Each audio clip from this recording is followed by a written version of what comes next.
When you go to the practice exam, you notice that I've been putting up the video solutions. And when you come down to 4, I actually made a mistake. On problems 4 and 5, I recorded it, but I didn't share my screen.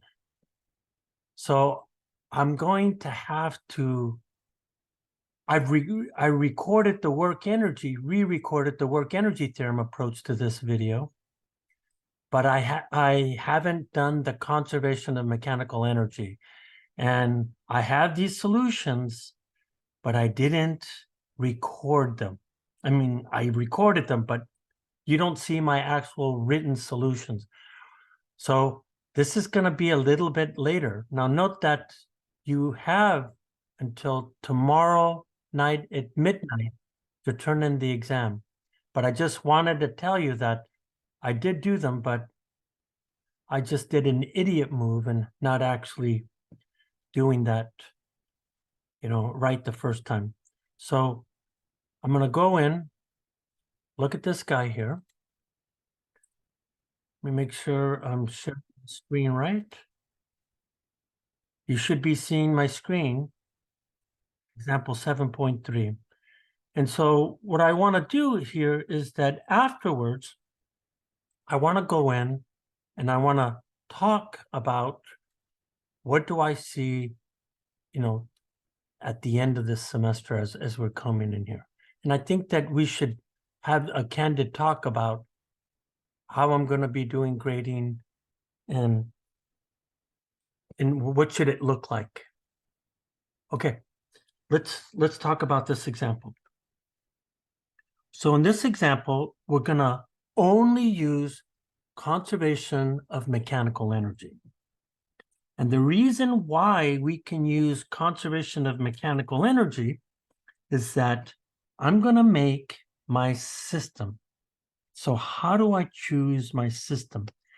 What I'm going to do here is that can I use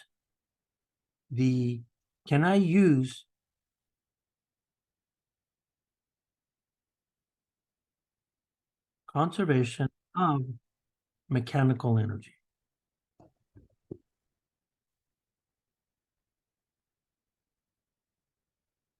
And what we say here is that it depends on how one chooses the system. Okay, it depends on how one chooses the system. So let's go look at my system. So if I choose my system where I have my car,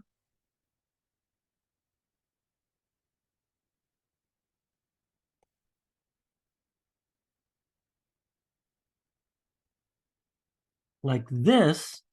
So if I'm looking at this thing, and so I'm going to copy this. So if I copy this, and I want to compare it to 2 situations here.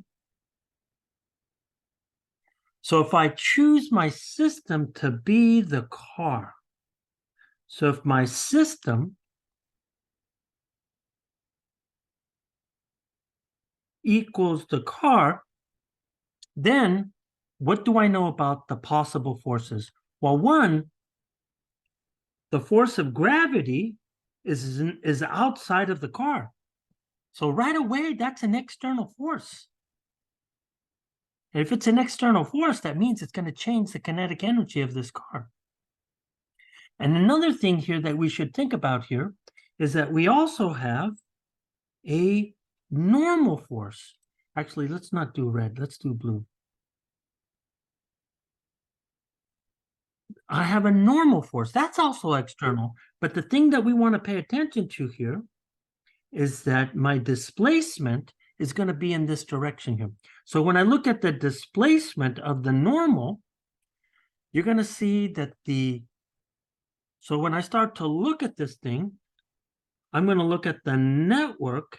I'm going to have the normal, and then I'm going to have the work of gravity. So what do I know about the car?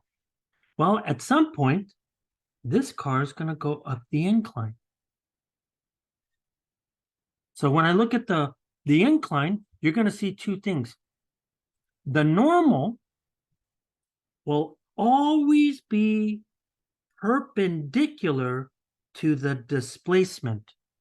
And because it's always this way, this guy is 0. So what this is saying here is that no matter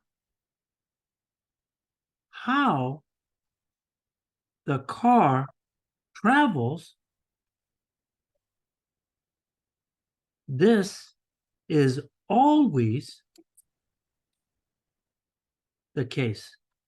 So the normal will always be 0. However, because there is a vertical displacement, we see here that I can have the force of gravity where the displacement can either be vertically down or vertically up. So in this case, the work of gravity is not 0. That implies here that we must use the work energy theorem, since the work of gravity is going to change the kinetic energy, which is not 0. In other words, K1 and K2 is not equal to each other. So therefore, we then say that energy is not conserved. And that's because I chose my system to be the car. On the other hand, what if I choose my system differently? If I choose my system where I include Earth. So now my force, the Earth, is part of the system. So now when I look at this thing, then I look at the net force, the network, and again, I do have the network, the work of the normal. I already know that that's 0, but then the work of gravity. But because it's part of the system, we know that the work of gravity allows us to define a gravitational potential energy. So when I keep writing this out, I'm then going to get 0 minus the change of gravity, and this is going to be the change in kinetic energy. And as a consequence, this then tells me that K1 plus UG1 equals K2 plus UG2, that this is a constant. And because the work of gravity does not change the total mechanical energy, then we say energy is conserved. That's the big difference between the two. I can solve both of these problems using two different techniques, but it all depends on how you choose your system. So what are we going to do in this problem? We're going to choose Earth as part of the system. So here, we're going to solve this problem using conservation of mechanical energy. And so one of the things that I want you to think about is that when you go in and you look at how I'm writing the solutions to this thing.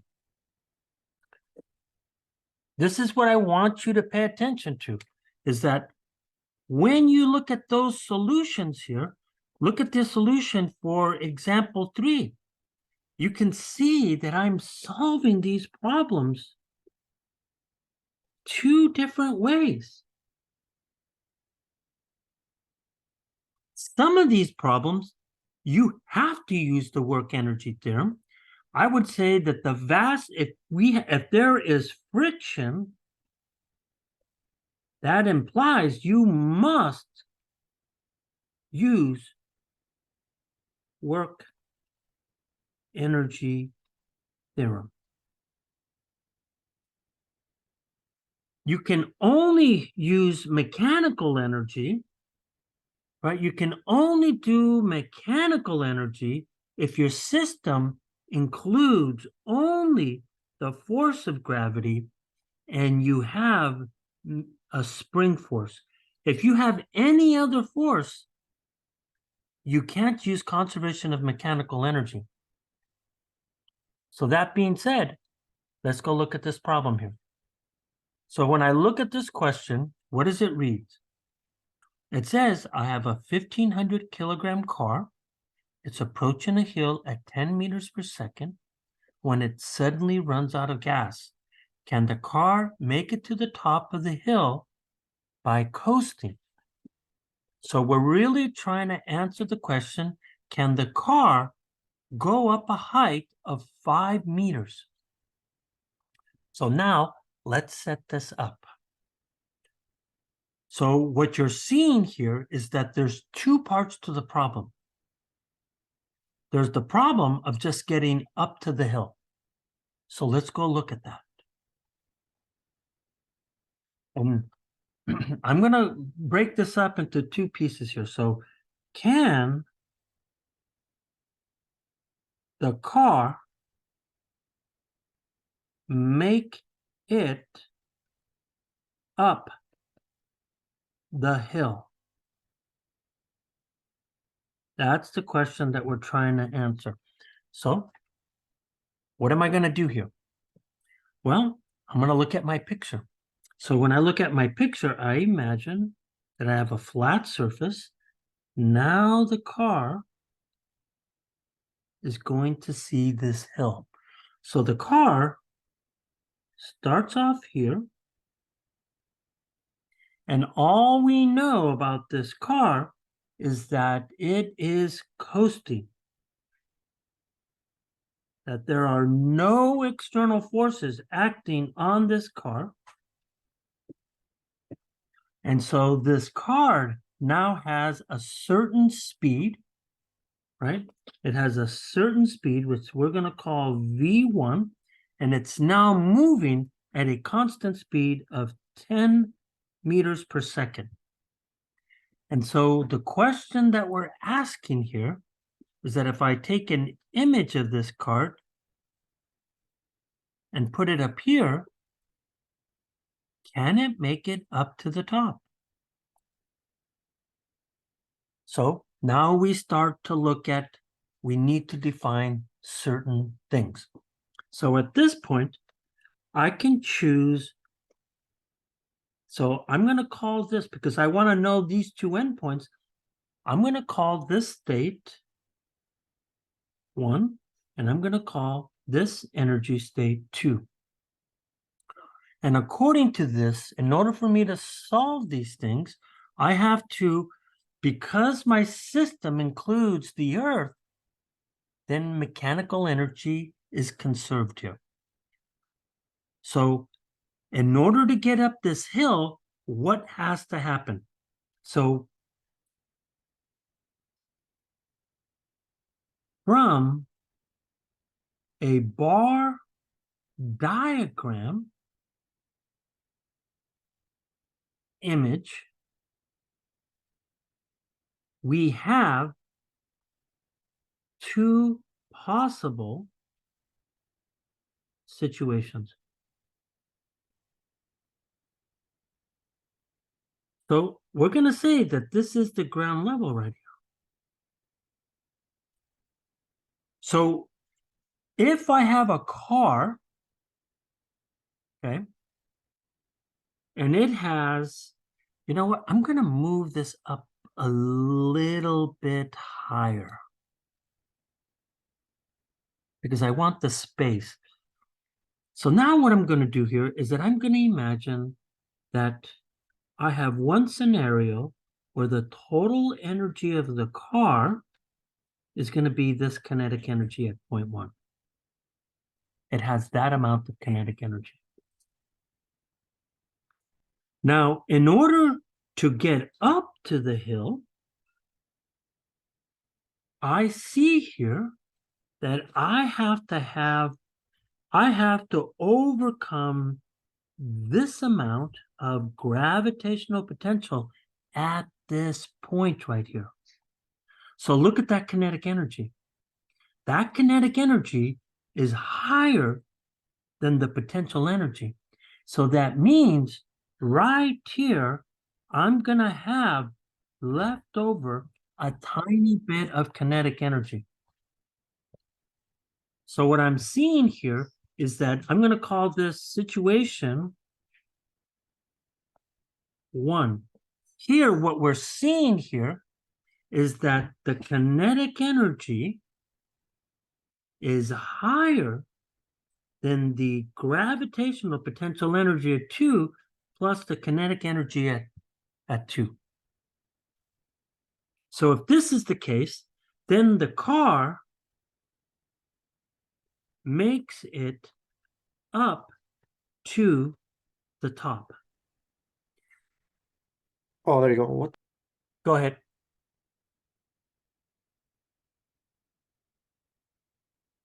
And another way that you can see here, we can also say that the minimum kinetic energy to get up to the top would be that gravitational potential energy. So this sets the condition right here. This is the condition to getting to the top. Now what I want to compare this is that what happens if the kinetic energy of the car is not so big? Let's say that the kinetic energy K1 here is only that high, right? If it's only that high, automatically we can see here that the height of the hill is about this much right here. So when I look at G2, you can see that G2 is larger than K2, or than K1, excuse me. So when you're looking at this, you could see here that it won't reach the top. So in situation 2 here, I am seeing here that K1 is less than the gravitational potential energy. And so therefore, this tells me that the car does not make it to the top. And so it only gets to some height until it runs out of, kinetic energy. So I need to calculate these two quantities here. So what do I know? The picture says that this guy, let's look at the hill here. So if I look at my hill, I know a couple of things about the hill. It says that it's starting at this point. So what am I going to do? I'm going to call this point y1 equal to 0. I know that the height from here to here, y2, is 5 meters. And they're telling us that this angle here is at 30 degrees. Now, the fact that you know this height here tells you that we don't need that angle. that angle is a decoy. So the 30-degree angle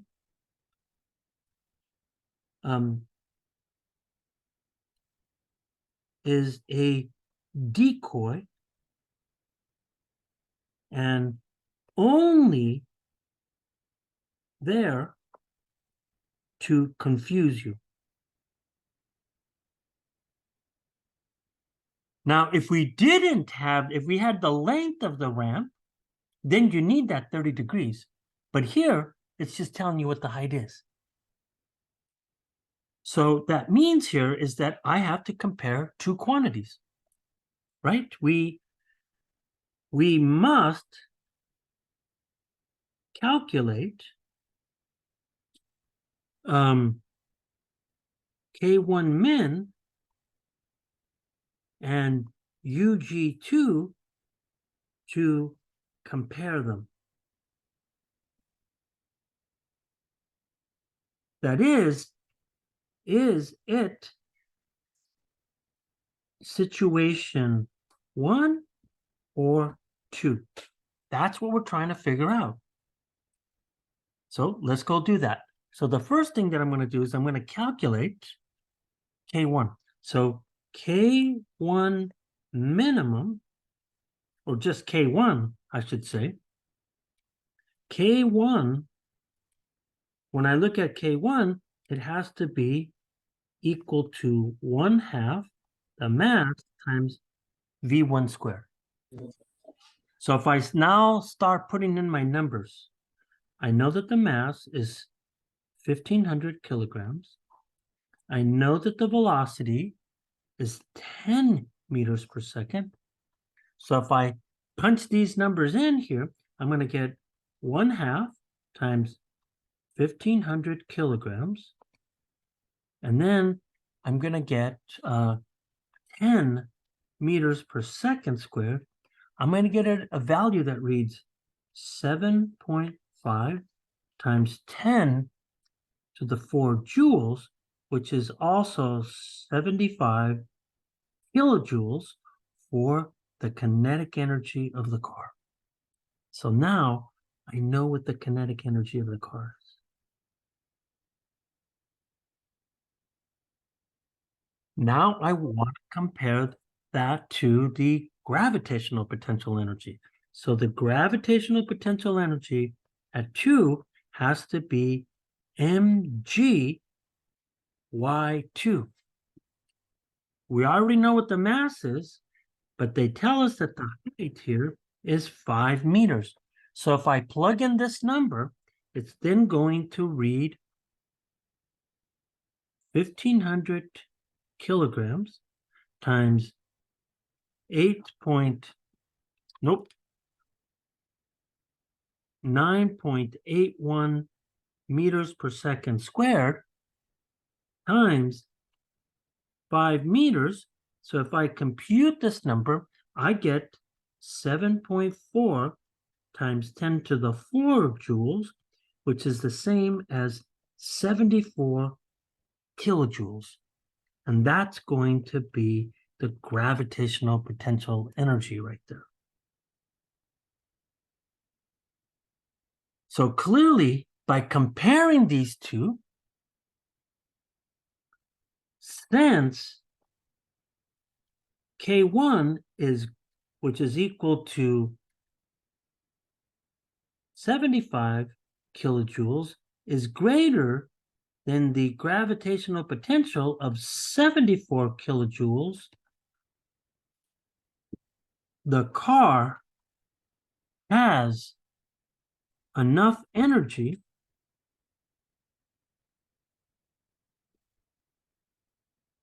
to make it to the top and have some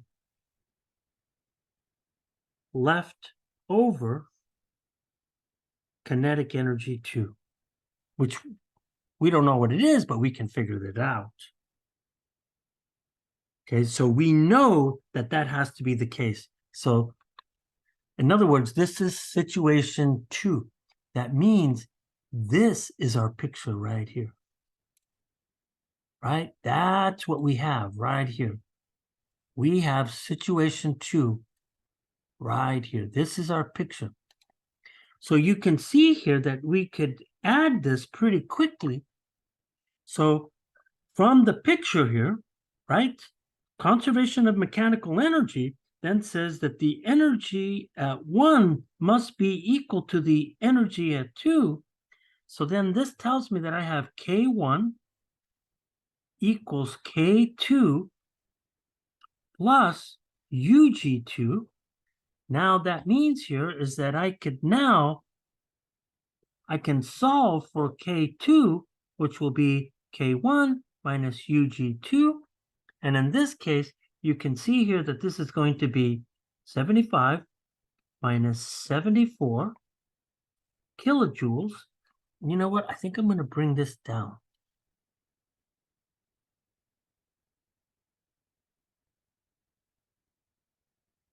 And that tells me that I have 1 kilojoule of kinetic energy left over for the car. So immediately I see here that the car has some speed. We didn't calculate that number, but it has some speed at the top. So this tells us about the speed of the car at the top. But that's not what the question is asking, right? What the question is asking is it's asking this question right here. Let me grab this and put this in. The question is this. If it gets to the top, what is the speed of the car after coasting down the hill? So now we need the whole picture. So let's draw that whole picture here.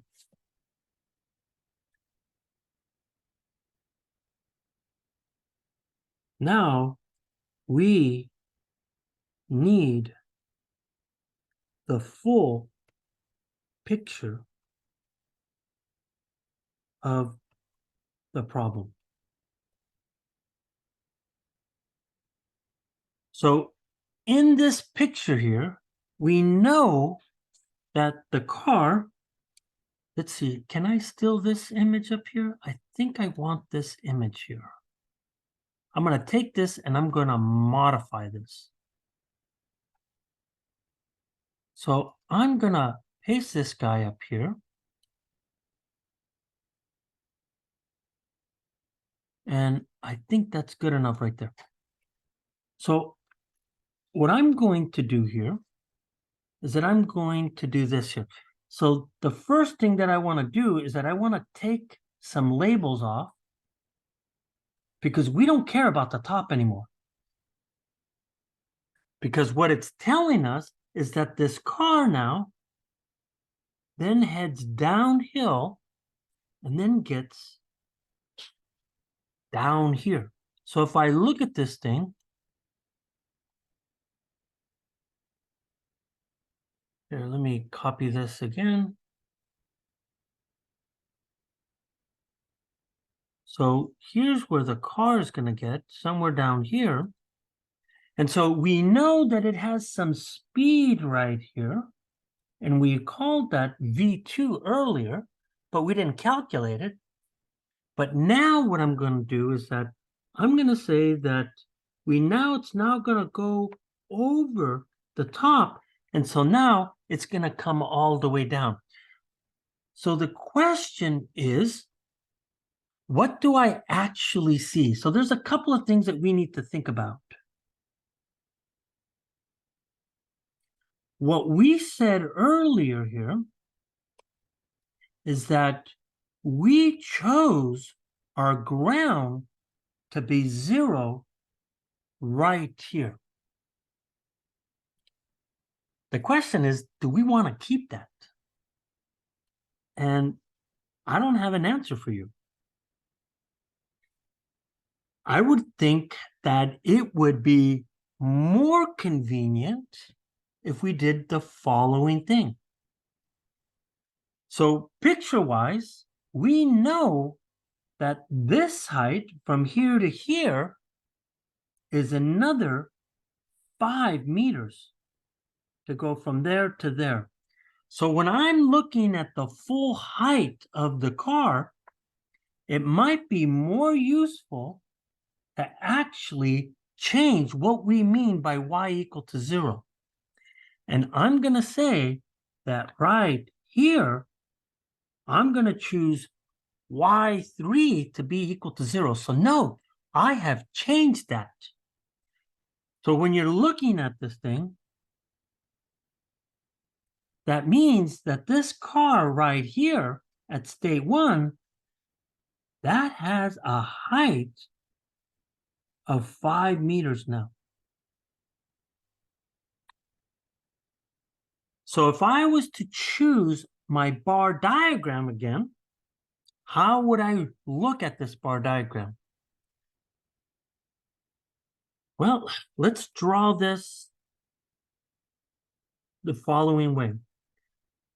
We know that there has to be some speed at 0.2. So let's look at that. So if I choose my bottom, so let's say that this is the height of the hill. If we choose this to be the height of the hill, then that's the gravitational potential energy there.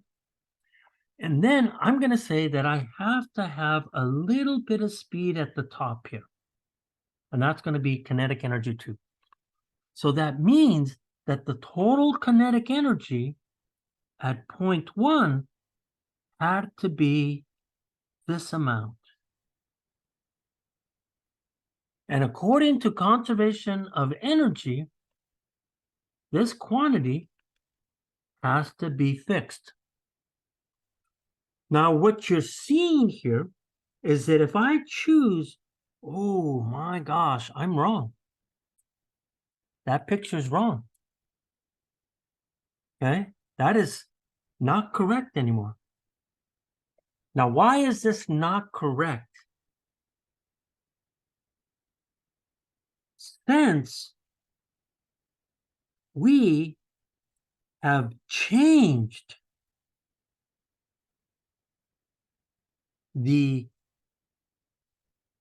ground reference at energy state 1, the car has gravitational potential energy now. So that means if I'm looking at this picture, that picture is wrong. So what do I mean by that? What I'm seeing here is that I'm seeing this picture now. Look at the height of the car. The height of the car is this high right here. So now this car has gravitational potential according to that height. But it still has more kinetic energy than what we saw. So if I was to put my equal sign down here, what you're going to find here is that this is now, maybe we should put primes here to show you that we're talking about different gravitational potential energies than what we saw in the first problem. So you're seeing that this one is lower than the 0.2 because one is 5 and the other one is 10. And when you look at the kinetic energy, the car is traveling faster at I called that 2. That should have been 1.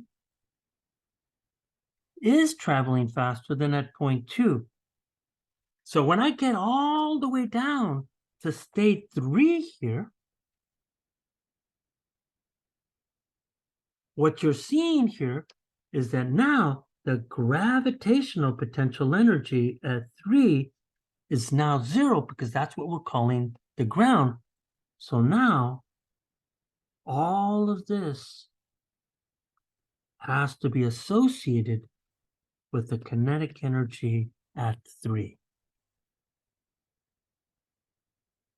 Picture-wise, that's conservation of mechanical energy. Okay? So I now know that. So from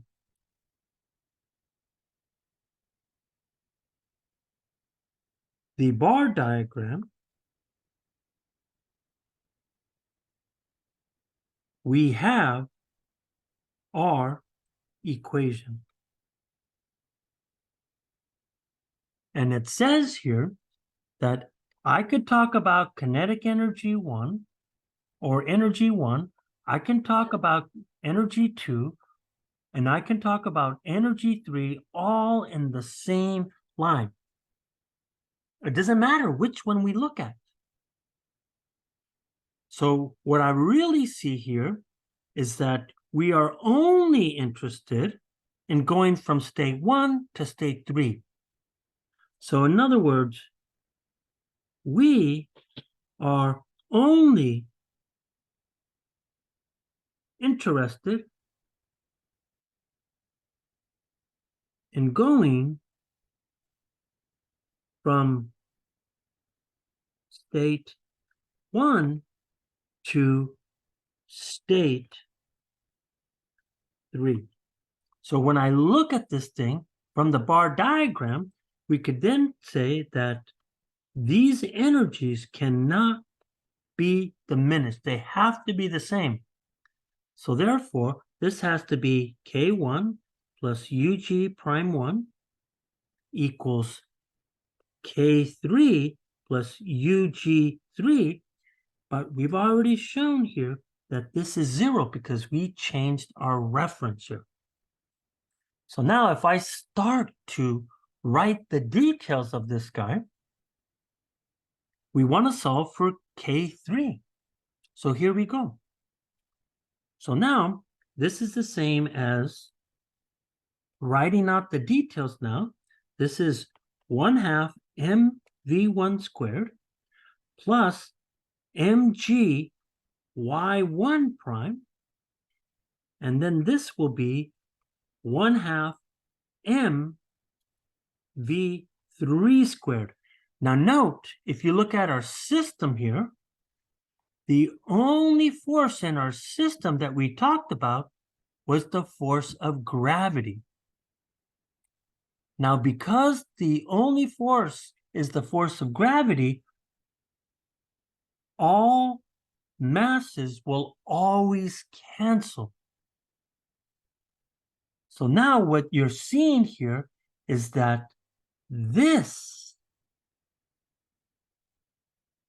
so this gives the condition to solve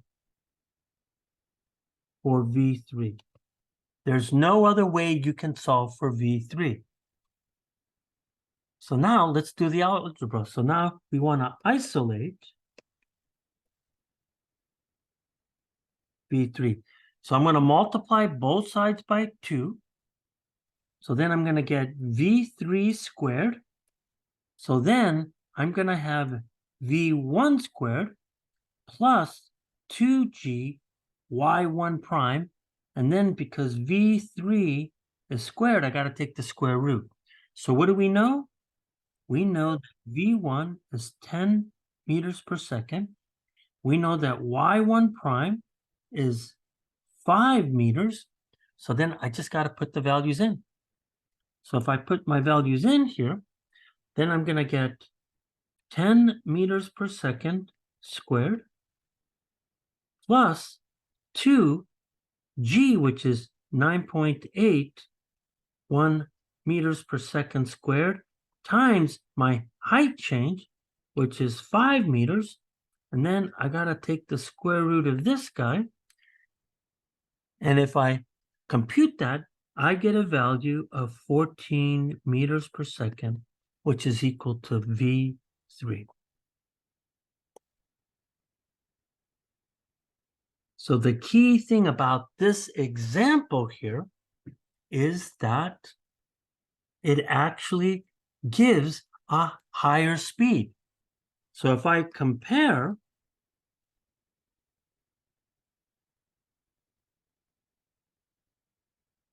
V1 to V3, we can see here is that V3, which is 14 meters per second, is higher than V1, which is 10 meters per second. And that makes complete sense. As soon as you see this picture, you know that the speed at 3 has to be higher than 1.